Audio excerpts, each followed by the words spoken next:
For those of you listening out there, trust me when I say this, don't compromise your values. Do what's right for the person. The person is who matters the most. And when you treat the person, you will get more success than if you are trying to just make ends meet and you use that person as a tool to making your ends meet. That's really key.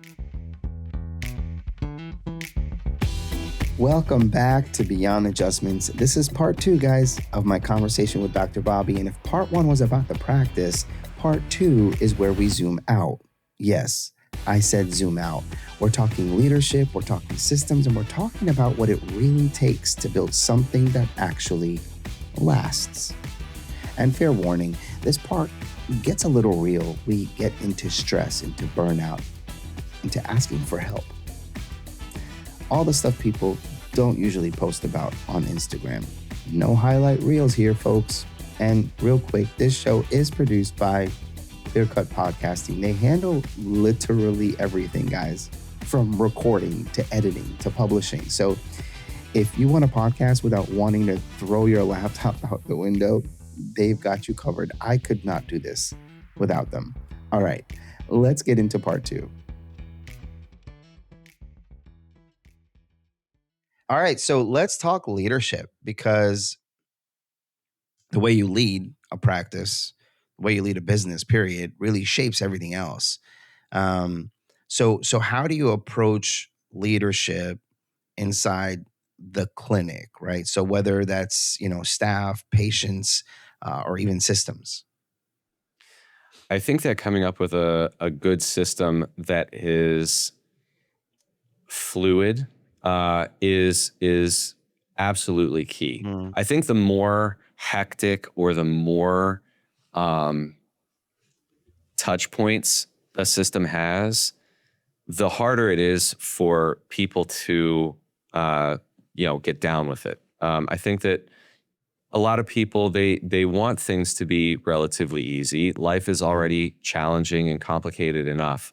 So they want something that is easier to manage. They want something that they don't have to do too much, but they can go along with what it is, like the ride that I'm trying to take them on. Mm-hmm. And whenever patients, on average, when they go to like a chiro or a PT, they're given like a worksheet of exercises to do, and there's like maybe like 5 different exercises that they've got to do like, a few times a week, multiple times a week.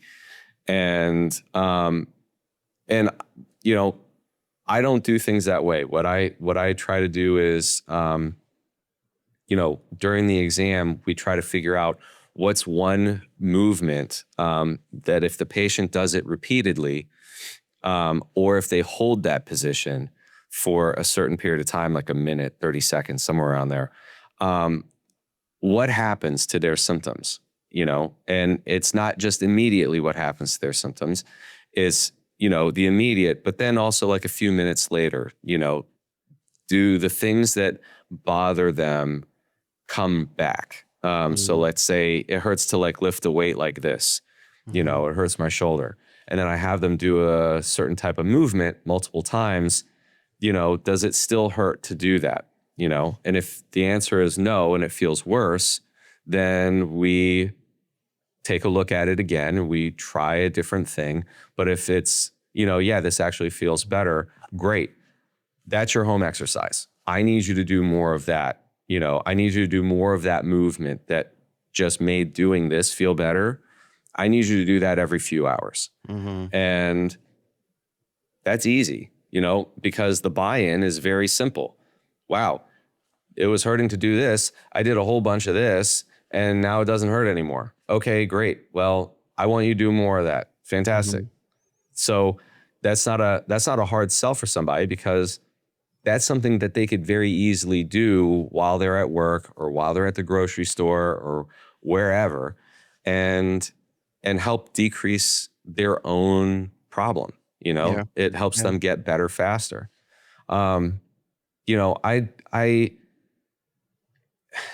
something that I feel like offends me, just as a not just as a provider, but just as a person, is the the idea that um,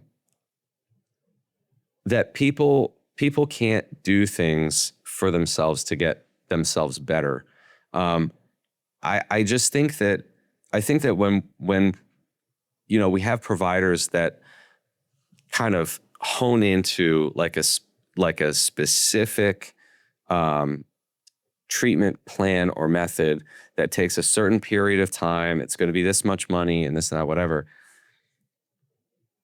It's hard for me to get down with that, just because you don't know, everybody's different, and you don't know what it is that's going to jive with a person or not. And you don't know anything about this person's life experiences. You don't know anything about the person's ability to overcome things. You don't know anything about their mental state. They got Mm-hmm. certain types of you know intangibles in their lives that play a key role, going back to what you were saying before about, the mental component of improvement. Um, there are all kinds of things. And if we are sitting there and we're dictating to them what it is that they need, and it's going to take this long without having a crystal ball to figure that out, um, you take away the the patient's mental part of their own improvement.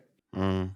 It seems like what a lot of times, what I see, is providers are trying to instill in the person's mind what it is that they want them to believe, as opposed to just meeting them where they are and having them just, like, for example, like with your experience with your daughter with scoliosis, is seeing the change, you know, and if you can just show the person, the change, then it's not hard for them to have a more positive mental attitude and get that improvement right Yeah. off the bat. But whenever you're sitting there being like, oh, it's going to take 6 months, I need you to come in 3 times a week. Um, you're going to have to do this, this, this. I need you to get like foot orthotics. I need, all this stuff, you know, yeah, in 6 months, most people feel better anyway. So, but you don't know about what it is that a person's actually going through in their life, Mm. whether it be financial, whether it be relationship hardships, whether it be work stresses, whether it just be their own, brain chemistry. Mm. And, you know, it, being able to empower patients is so crucial. Yeah. And I feel like, we don't do it enough. I just feel like, in not just chiropractors, I think in healthcare in general, it's just Mm-hmm. not done enough. Mm-hmm. Well, I think it all kind of relies also on a person's principles too. Um, uh, we talk about leadership, right? And kind of how we do things and how we run a system or whatever the case may be. But I think it also kind of sits back on those principles. So um, I think I my follow up there for you would be what are those? Like what are those principles that guide your decision making with a patient, decision making with your business, decision making in life, period. Like now that you've had time to see what works essentially. I think, and this was something that, it, it comes naturally to some people and it doesn't come naturally to others. And some people just kind of struggle with it. There are different types of things that happen in a person's life that changes changes the landscape of a person's life. And for me, just kind of reflecting back on everything that I've been through, um, I would say staying true to yourself, and asking for help when you need it. is really, really important whenever it comes to leadership. Mm. There was a time when I struggled with seeing what other people were doing too much, or like I was too much of what I was doing was seeing what other people were doing and trying to, get to their level, or trying to like change a lot of like what it was that I was doing so that I could kind of, have the success that they were getting. I was a hater, like they don't know what they're doing. They're just clowns and this and that, whatever. They shouldn't be doing this or you shouldn't be doing that and whatever. And if I was right, then they wouldn't be as successful as they are. You know what I mean? If I was right, I would be a lot more successful. So, whatever the measure of success is, Yeah. it took a bit for me to recognize that, again, everybody's got their own life. Everybody's got their own connections. Everybody's got their own way of speaking. Everybody's got their own thing. And sometimes it resonates more with others and sometimes it doesn't. Sometimes it's a good thing and sometimes it's not. And, but if you can just try to stay true to yourself, I think that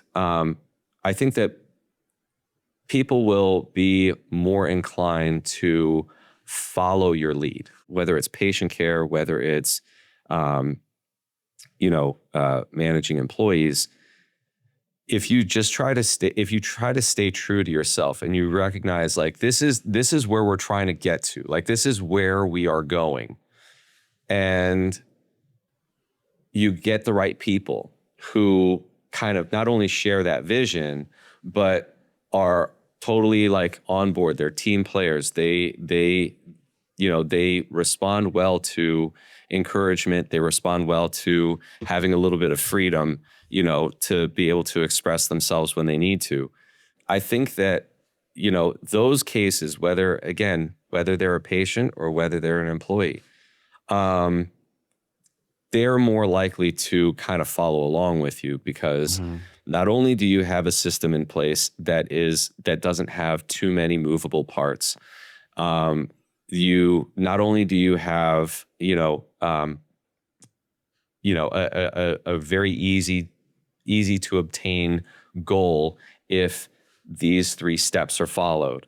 Not only do you have proof of concept, like right off the bat, to kind of help, get somebody to buy into the vision a little bit easier.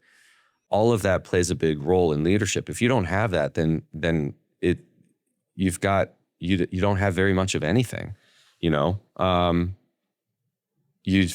got to have something where people can like look at that and just kind of be like, yeah, I'm all in. I get that. That makes sense to me.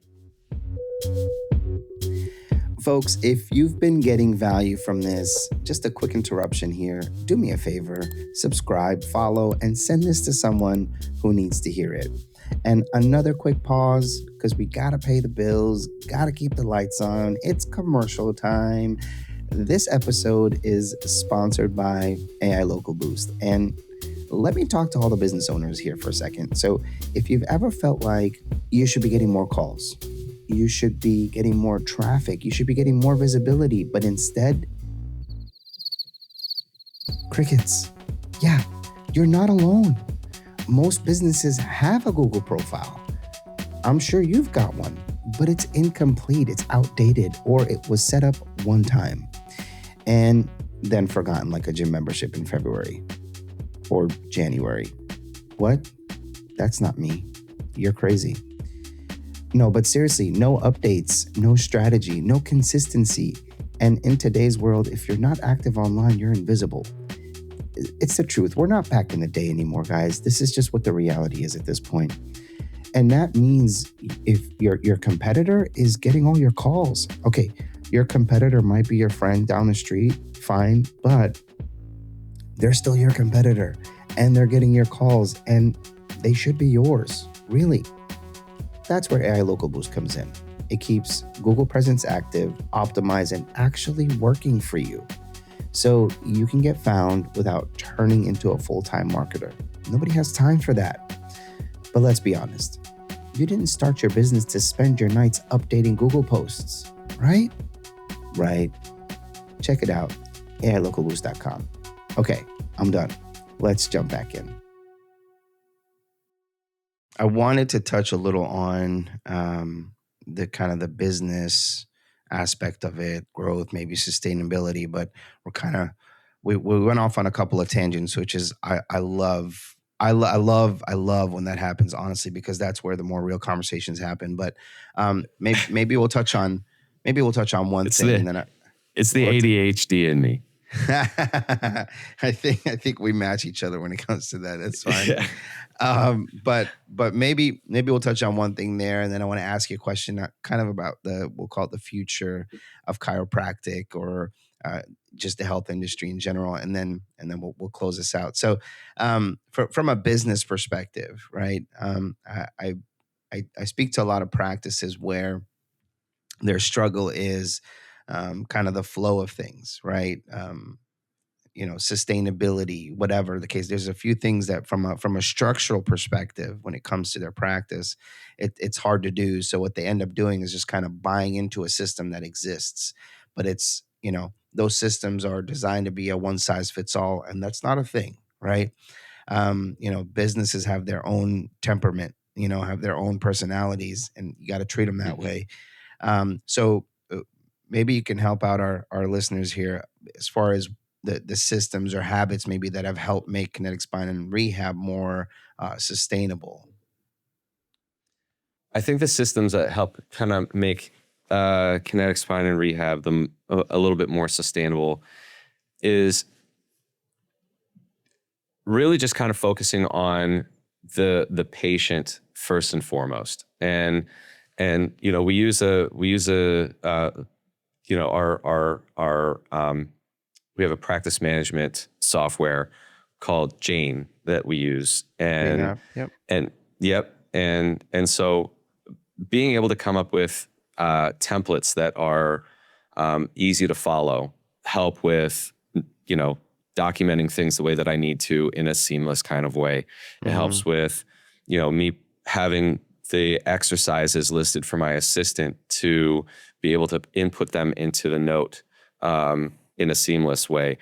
Things just kind of fall into place a whole lot easier whenever you have, a system that kind of is built on simplicity and customization.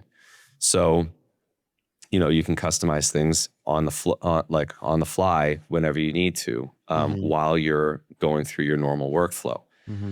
That's really helpful. And just having a system of, just recognizing, whenever a patient comes in and just kind of rechecking things, doing a reevaluation every month just to kind of see where they're at, whether they need you anymore.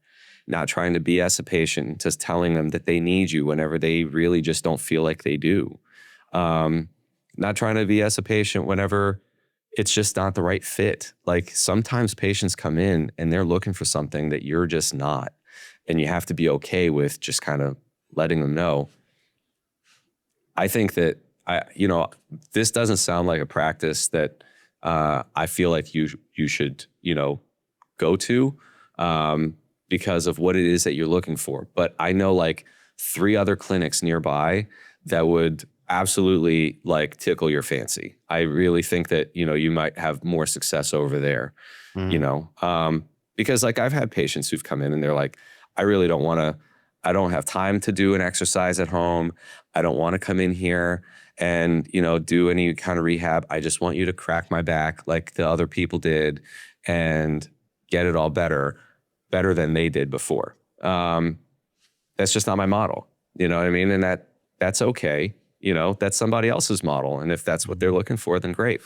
But, there has to be some type of system in place to be able to recognize the patient, evaluate that patient, and, accept that patient or send them on their way to someplace else Yeah. in a really palatable way. You know what I mean? You don't want to be like, Mhm. screw off. I can't make money off of you. So whatever, you know what I mean? Yeah. Because Yeah. who knows, we're meeting people like everybody has like a life that's this long, and we're meeting them right here, Mhm. like just somewhere on the timeline. We have no idea what things are going to be like. We have no idea what happened before. We have no idea what things are going to be like after. And we know very little of what things are like for that little spot on the timeline. Yeah. But what we do know is that if we leave people with a good experience, they may circle back around. Like they may end up saying, hey, you know what? That one place was, honest with me about, X, Y, and Z. They weren't trying to just get my money. They weren't just trying to, have me just come in for no reason. I tried the thing. I tried something that I'm really familiar with and it's still not working out. Maybe I'll try something different. Maybe I'll go along with what it is that he's saying. But yeah, I mean, being able to have that be part of the system is Mhm. key. What do you think? And this is more kind of like the future, I guess, or would affect the future of chiropractic more. But what do you think chiropractors in general need to do better as a profession moving forward?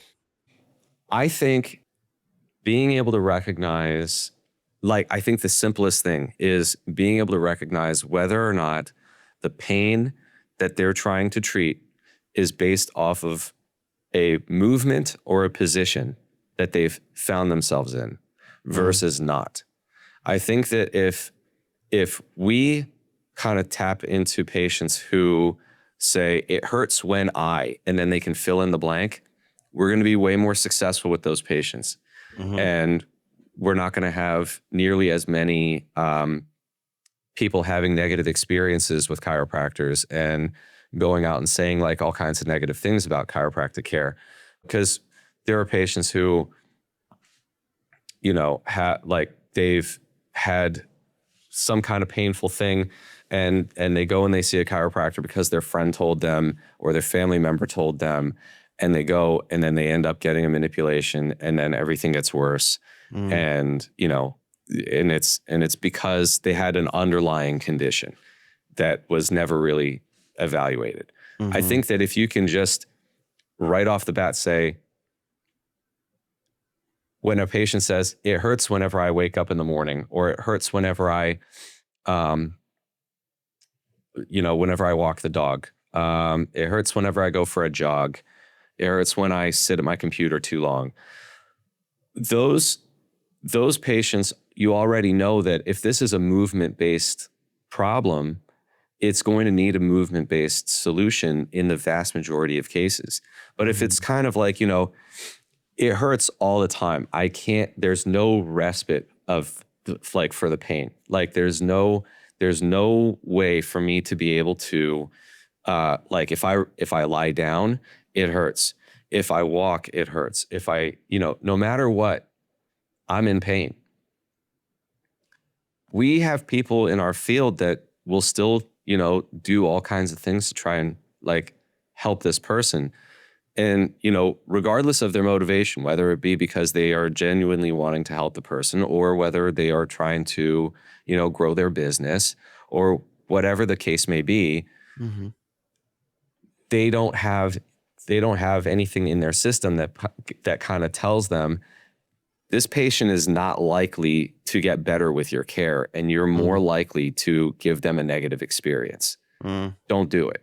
You know what Yeah. I mean? Refer them out, get more imaging done. Go Mm, refer them out to, somebody who may be able to, help with this. This could be a genetic issue. This could be a cancer issue. There could be an infection. There could be something else. There's some other thing here that's making this more severe than, mm, yeah, it hurts whenever I sit in this certain kind of way. It hurts whenever I reach in the back seat for, whatever in the car.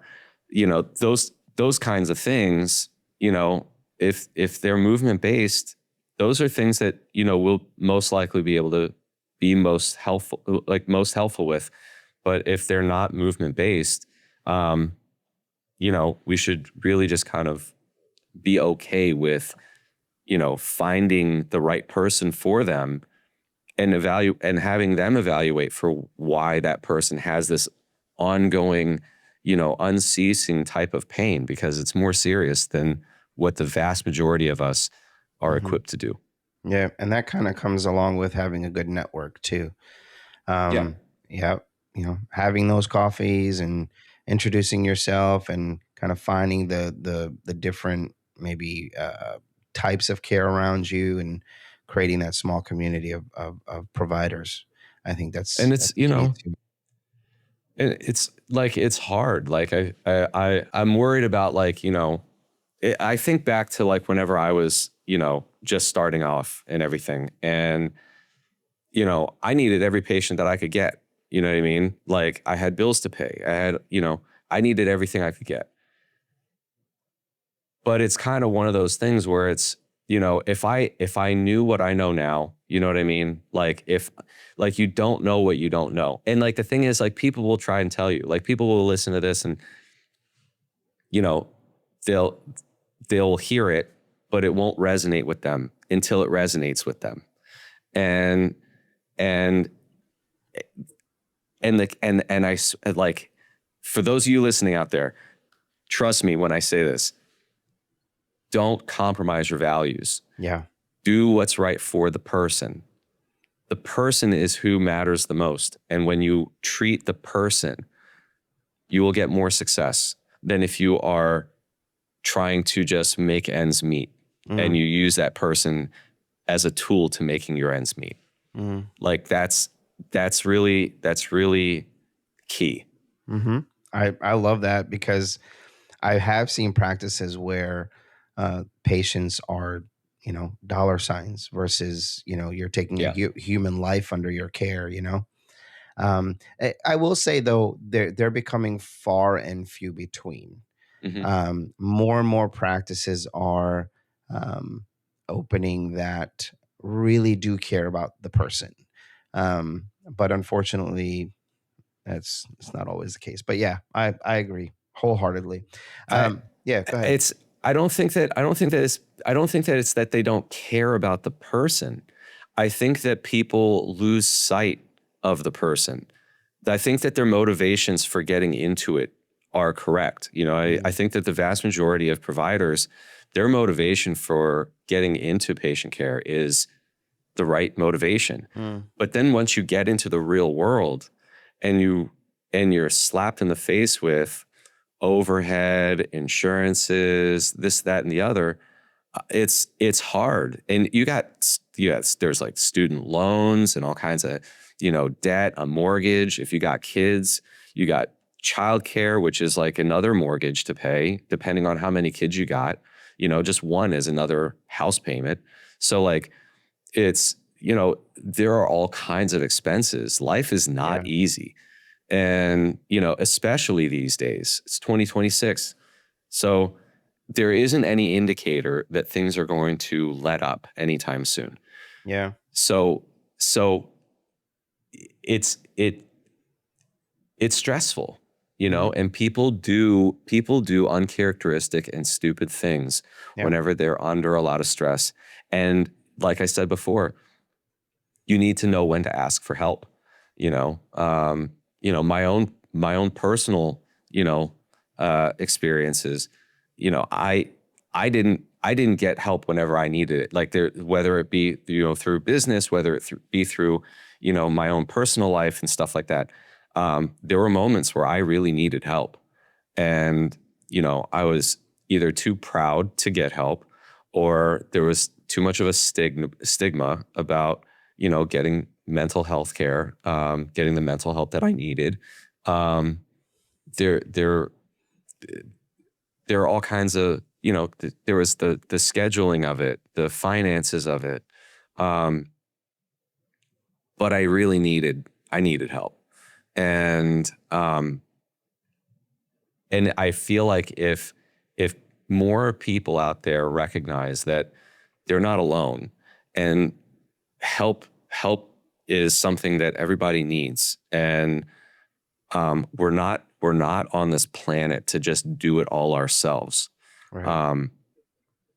It really helps with what it is that a person's goals may be. It may help kind of refine the goal, but it also helps them get to that goal a lot quicker. Yeah. All right. So we'll sum this podcast up with one final, I will call, challenge question. So if you had to sum up your current philosophy of care, current philosophy of way you do things in one sentence. One sentence. So like beginning and end with a period. Like don't give me because it's hard to do. That's why it's a challenge. But what would that be? Um, you've got everything you need to get better already. I'm just going to help you learn how to use your tools to your advantage. Love it. Short, sweet, to the point. Love it. Thank you, Dr. Bobby. Thanks, Sam. Appreciate it. Hey, I really, really, really enjoyed our conversation. I look forward to having you on again, man. Thank you so much for making the time. I know you're a busy guy, making the time to come on here and educate our audience and just get real at times. So I appreciate it. Thank you so much. Yeah, for sure. Thanks for having me. I'm excited to come back again. Yes, sir. Yes, sir. Thank you. Take care. All right. Take care. That is a wrap. Part 2 with Dr. Bobby. Dr. Bobby, thank you so much for joining us again on Beyond Adjustments. We talked leadership, we talked systems, and we talked about what it really means to care for people the right way. Not just saying it, but actually doing it. If you enjoyed this episode, make sure you subscribe, leave a review, and share it with someone in healthcare, in business, or honestly, just someone who needs to hear this. Somebody who cares about health in general. Appreciate you for tuning in to Beyond Adjustments. I'll catch you on the next one. And hey, no dad jokes in the outro. Growth? All right. I'll see you guys later.